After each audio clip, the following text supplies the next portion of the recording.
Salut à toi, je suis ravie de te retrouver et aujourd'hui je vais te donner quelques règles pour que tu puisses augmenter le taux vibratoire de ton lieu d'habitation. Donc je te rappelle l'importance de l'épigénétique, c'est-à-dire l'importance de l'environnement dans lequel on évolue. Et ce qui se passe, c'est que tu vas pas activer les mêmes gènes si tu es dans un environnement tout pourri, tout crade, qui est pas rangé, où tu te sens pas bien avec des matériaux de basse qualité, que si tu commences à être dans un environnement où tu te sens vraiment bien, où il y a une belle énergie, tu vas pas du tout activer les mêmes gènes. Donc c'est vraiment important et fondamental que tu te rendes compte de ça et de l'importance du lieu de vie. Une deuxième chose par rapport à ça, c'est que ça renvoie un message à ton subconscient par rapport à l'estime que tu as pour toi. Et donc si tu as l'impression d'avoir une belle valeur, bah, tu vas mettre de la valeur sur les choses que tu achètes, sur les lieux dans lesquels tu vas, sur ce que tu manges, en fait sur tout ce que tu consommes et avec qui tu es et les lieux dans lesquels tu traînes. Et donc ça va renvoyer un message à ton subconscient. Tu as une belle image de toi, tu as une bonne estime de toi parce que tu vis dans un chouette lieu, parce que tu mets de la valeur sur ça, tu fais vraiment attention à ça. Et donc indirectement, ça va vraiment travailler sur ton estime de toi en plus. C'est vraiment important de le faire parce que pour moi le lieu dans lequel on vit ça doit vraiment être un lieu dans lequel on peut se ressourcer et donc à la fois mon énergie je l'utilise pour prendre soin de mon lieu et mon lieu du coup il peut prendre soin de moi et donc c'est vraiment une relation comme ça où on se nourrit l'un et l'autre avec une belle dynamique. C'est indispensable que tu le fasses si jamais tu déménages, donc t'emménages quelque part. C'est indispensable que tu le fasses si tu as eu un décès dans ta famille, si tu as eu une rupture amoureuse, si tu as eu un suicide, si les personnes qui étaient avant toi se disputaient tout le temps, où tu sens vraiment que c'est une famille qui n'avait pas une bonne énergie, tu le sens dans la maison, si jamais tu te sens oppressé, si tu te sens angoissé, si tu te sens triste, si tu te sens en colère chez toi, tout ça, c'est vraiment fondamental que tu le fasses, d'accord? Et après, c'est un plus de le faire et de se dire, ok, je vais vraiment travailler avec mon environnement, je vais prendre soin de lui, et puis après, il va prendre soin de moi, et en plus, ça va me redonner plus confiance en moi, une belle image de moi, etc., etc.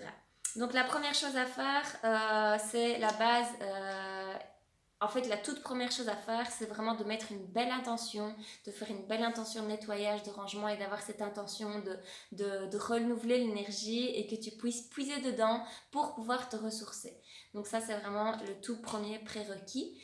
La première chose à faire, ben, c'est tout simple, vraiment de ranger, de nettoyer, de jeter le maximum d'objets dont tu ne te sers pas, tout ce qui traîne, les vieux bibelots qu'on t'a donnés qui sont hyper chargés, les trucs que tu ramènes d'Afrique, fais attention, ça vraiment va nettoyer ce genre de trucs parce que ça peut vraiment être très très fort chargé énergétiquement. Surtout nous, en tant qu'Européens, on n'a pas forcément l'habitude de la magie noire, de tout ce qui peut se passer en Afrique ou en Asie, donc c'est vraiment important de nettoyer des choses comme ça quand tu les ramènes chez toi. Si tu tiens vraiment, ok, garde-les, mais je t'invite à voir les conseils de Marie Kondo, qui est une experte du rangement, qui fait ça vraiment de manière magnifique et qui permet d'avoir un chez toi où tu n'as plus que des objets qui te tiennent vraiment à cœur. Donc ça, c'est la toute première chose à faire. Range, nettoie, jette, fais ça un maximum de fois sur la semaine. Essaye peut-être de ne pas mettre tes chaussures dans la maison pour pas ramener les crasses de l'extérieur et pas que ce soit sale plus. Donc voilà, ça c'est vraiment le premier prérequis parce qu'en fait, un environnement qui n'est pas rangé, qui n'est pas nettoyé, qui a des bibelots, va empêcher l'énergie de circuler librement. Et si elle ne circule pas librement chez toi, elle ne pourra pas circuler librement dans ton corps non plus. Et donc tu sentiras toute un mal-être, résistance et compagnie. Donc ça c'est la première chose à faire. La deuxième chose, veille à laisser passer la lumière du jour. Et surtout si tu emménages quelque part, ça c'est vraiment quelque chose à laquelle tu dois faire attention, c'est qu'il y a de la lumière du jour. Nous sommes des êtres de lumière, j'ai envie de dire, des êtres diurnes qui fonctionnent grâce au soleil. Si on nous enlève le soleil, on meurt. Donc vraiment, la lumière du jour, c'est super important pour pouvoir se sentir bien, pouvoir se ressourcer, se nourrir de tout ça, de cette chaleur. Et on a tous déjà expérimenté tout ça. La troisième chose, c'est que dès que tu achètes quelque chose de nouveau, tu vas te poser deux questions. La première, est-ce que c'est utile? Et la deuxième, est-ce que ça va contribuer à augmenter le taux vibratoire de mon appart ou de ma maison? Donc deux questions, est-ce que c'est utile et est-ce que ça augmente le taux vibratoire de chez moi? dès que tu achètes une nouvelle chose. La quatrième chose à faire, c'est d'acheter des plantes, un maximum de plantes, d'acheter des pierres précieuses. Tu peux placer des formes géométriques sacrées à des endroits stratégiques. Tu peux utiliser les bols tibétains si tu en as et faire des sons comme ça qui permettent vraiment de purifier l'air. Tu peux répéter le Om, donc Aum, et vraiment le répéter. Normalement, c'est 21 fois d'affilée, donc quand tu fais de la méditation, etc. Donc ça va vraiment aussi contribuer à augmenter le taux vibratoire de chez toi.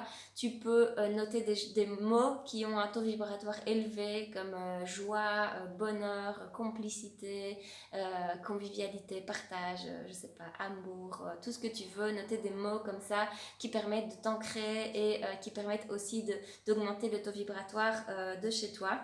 Ensuite, tu vas nettoyer avec de la sauge. Donc ça, tu peux le faire tous les solstices. Et puis après, tu peux refaire un nettoyage plus ou moins tous les 15 jours. Tu peux nettoyer aussi avec des huiles essentielles, citron, myrrhe, sauge, huiles essentielles d'encens. Donc tout ça, ça permet vraiment d'évacuer les énergies négatives qui n'ont plus rien à faire là et de faire voilà, ce travail énergétique par rapport à ça. Donc surtout si tu te sens épié, ça d'autant plus. Moi qui suis thérapeute, qui reçoit les gens chez moi, je le fais tout le temps pour vraiment évacuer les énergies, qu'il n'y ait rien qui reste ici, que ça puisse être un lieu vraiment accueillant et où les gens se sentent hyper bien. Donc la cinquième chose. La sixième chose, fais du Sein. Donc le Sein, système d'alignement neuro-émotionnel qui permet de manière instantanée de monter ton taux vibratoire, de te connecter à la joie, à la gratitude, l'amour, à la confiance, de te sentir vraiment rayonner. Et donc si tu rayonnes, bah, évidemment tout ça, tu vas l'envoyer dans l'énergie de ta maison. Alors fais tes méditations chez toi, fais... des exercices de respiration, fais des prières, fais des incantations, je sais pas, mais tout ce qui te permet en tout cas de toi-même augmenter ton taux vibratoire va aussi permettre à ton lieu d'augmenter son taux vibratoire. La septième chose, règle de base du Feng Shui, donc va voir par rapport à ça, voir ce qui te correspond, ce qui te correspond pas, voilà 2-3 trucs de base avec le Feng Shui, hein, j'en ai déjà parlé, mais déjà ranger, essayer que l'énergie puisse circuler librement, ferme la lunette des WC parce que ça empêche que le chi parte, pas de miroir devant le lit, pas de porte devant le lit pour qu'on puisse vraiment se sentir en sécurité pour dormir. Il y a vraiment tout un tas de règles vraiment de base par rapport au Feng Shui. Donc je t'invite à les lire et à les appliquer chez toi. Aussi de ne pas mettre d'objets encombrants quand tu rentres chez toi pour avoir l'impression d'être accueilli et vraiment que ce lieu t'accueille quand tu arrives et non pas t'empêche de passer, quoi. Donc ça c'est vraiment voilà, des points fondamentaux par rapport au Feng Shui. Et la huitième chose à faire, c'est aère le plus souvent possible, laisse circuler l'air. Et attention au taux d'humidité aussi, où les champignons peuvent vraiment être néfastes pour notre santé, notamment au niveau des poumons, au niveau des intestins, au niveau du cerveau. Donc fais vraiment attention au taux d'humidité s'il y a des champignons. Fais ce qu'il faut pour traiter le problème et que ça t'impacte le moins possible. Voilà, j'espère que cette vidéo t'a aidé. Donc je répète ce que tu peux faire pour augmenter le taux vibratoire de ton appartement, de ton lieu de vie, de ta maison. Donc la première chose, jette, nettoie, trie un maximum de choses et le plus souvent possible. La deuxième chose, laisse rentrer la lumière du soleil. Essaye de méditer le plus souvent chez toi. Tu peux nettoyer avec de la sauge, avec de l'encens, avec des huiles essentielles de citron, de sauge, d'encens, de myrrhe. Aère le plus souvent possible. Fais attention au taux d'humidité. Respecte certaines règles de base du Feng Shui. Fais des méditations, achète des bols tibétains, mets des jolis mots pour pouvoir les mettre et que ça puisse augmenter le taux vibratoire. N'oublie pas que les mots aussi ont une vibration. Essaye de faire des câlins, essaye d'avoir des relations de partage, d'amour le plus souvent possible chez toi. Si tu t'es souvent en conflit, veille vraiment d'autant plus à nettoyer l'endroit où il y a des conflits et tout ça qui est très chargé. Donc voilà, j'espère que cette vidéo t'a plu. Je suis sûre que si tu appliques ces règles de base, tu vas vraiment pouvoir créer une dynamique entre toi et ton lieu de vie qui fait que tu le nourris autant qu'il te nourrit, tu te sens ressourcé, tu te sens bien et c'est vraiment fondamental de pouvoir se sentir bien à la maison en sachant que la première maison c'est ton corps mais ta deuxième maison c'est ta maison. Voilà, je te retrouve pour une nouvelle vidéo et à bientôt.